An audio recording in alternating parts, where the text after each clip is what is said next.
नोंथांमोननि गेजेरजों जोङो गिबियावनो दुलाराय बर' फरायसा आफादनिफ्राय खेबसेबाव जायफ्रा मेट्रिक आनजादखौ उथ्रिसारबाय बर' बिजोंनि फरायसाफोरखौ जोङो दुलाराय बर' फरायसा आफादा गोबाङैनो हामबायनाय जासिहरबाय। लोगोसे दा बेयो मोनसे जोंनि अराय दुलाराय बर' फरायसा आफादा 2010 मायथाइनिफ्राय मावबोबाय थानाय कमल कुमार ब्रह्म देरहासार बान्था होयो आरो गासै मेट्रिक आनजादाव बर' बिजोंनि उथ्रिसारनायफोरखौ जोङो फारिलाइ मोनसे बानायो टप 10 जायफ्रा बांसिन नम्बर मोननानै जौसिन माने बिथांमोना टप 10 सारिलायाव थायो।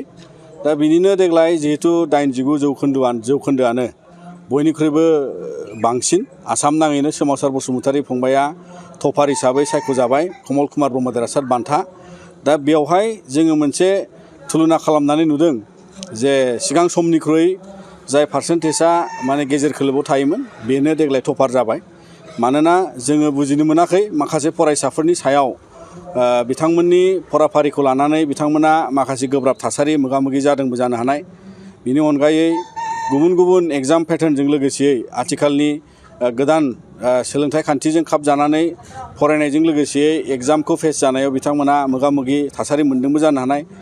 नाथायबा समाज आरो जोंनि बड'लेण्ड ओनसोल आरो आसाम नाङै जाहाथे बयबो समाजनि साननो गोरों फोरोंगिरि बाहागोजों लोगोसे दिथागिरि बयबो फरायसा हान्जा जाहाथे जों इयुनाव साबनानिफ्राय हामनासिन खालामफिननो हायो आरो बेजों देग्लायनि मेट्रिक आनजादाव जोङो मिजिंथियो जायफ्रा बेबायदि मोजां नम्बर लानानै पास जाबाय बिथांमोना उन समावबो गुन गोनां सोलोंथाइ लानानै बर' माहारिनि थाखाय आसाम हादोरनि बड'लेण्डनि थाखाय बिथांमोना सुबुं धोननि आंखालखौ सुफुंगोन आरो बेबायदिनो अराय सोलोंथाइखौ लांबाय थानानै जाहाथे गेरेमसा बर' माहारिजों लोगोसे जौगा हादोर दाफुंनायाव बिथांमोना मदद होगोन।